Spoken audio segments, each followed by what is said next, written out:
CTET का exam 20 अगस्त को है। आपको एग्ज़ाम में क्या करना है क्या नहीं करना है ये हम चर्चा करते हैं। सीटेट में अच्छे अंक लाना है तो सबसे पहले ये बात गांठ लीजिए कि बालक कभी गलत नहीं होता, शिक्षा व्यवस्था ही गलत है या आपके पढ़ाने का तरीका गलत है। आपका जो भी आंसर है वो बालक केंद्रित होना चाहिए।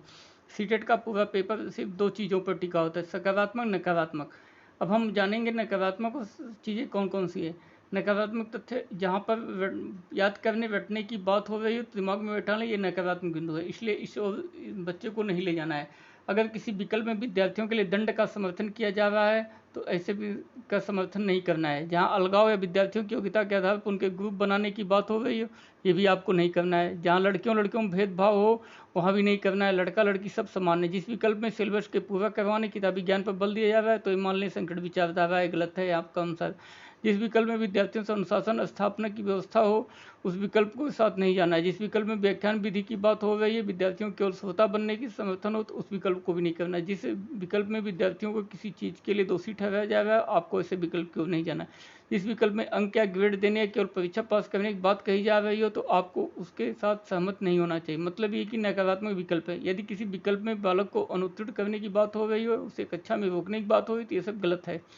अब हम सकारात्मक तथ्य की चर्चा करते हैं।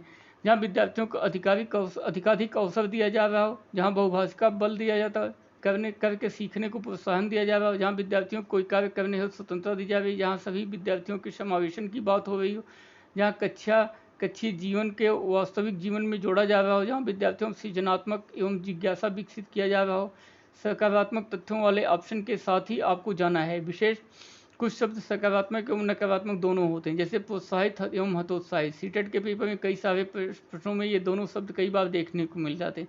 प्रोत्साहित शब्द सकारात्मक है जबकि हतोत्साहित नकारात्मक है। बस आपको ध्यान देना है किस अर्थ में प्रयुक्त हो। जैसे या तो सभी चीज़ों को प्रोत्साहित किया जा रहा होगा या फिर सही चीज़ों को हतोत्साहित, या गलत बात को प्रोत्साहित किया जा रहा होगा या गलत बात को हतोत्साहित। तो किस अर्थ में प्रयोग हो रहा है इनका ये ध्यान रखें। और भी कई शब्द देखने को मिल सकते हैं। आंशिक, पूर्ण, केवल शब्द का प्रयोग ज़्यादातर नकारात्मक अर्थ में प्रयोग होता है। इस चीज़ का अवश्य ध्यान दें। फिर भी किसी परिस्थिति में प्रयोग हो रहा है ये ध्यान दें। ऊपर बातें हो चुकी सकारात्मक नकारात्मक तथ्यों की। पूरा पेपर इन्हीं के इर्द गिर्द आपका घूमता है।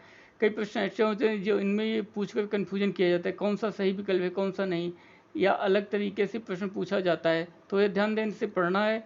पहले से पूछा क्या है, ऑप्शन पूरे पढ़ें, क्योंकि कई बार गलत पूछा जाता है और आपको पहला ही ऑप्शन सही लगता है और आप वहीं रुक जाते हैं। ये चीज़ें ध्यान में रखिएगा। सीटेट के प्रैक्टिस ज़्यादा से ज़्यादा करें। सकारात्मक सोच, अपना कॉमन सेंस, ऊपर लिखी बातों को अवश्य ध्यान में दें क्योंकि अधिकतर पेपर इन्हीं बिंदुओं के आसपास रहेगा। साथ ही हर टीचिंग एग्जाम में ये तथ्य आपके काम आएंगे, इसलिए इसे सही से नोट करें। और अब हम बात करते हैं EWS के EVS के कुछ क्वेश्चन की।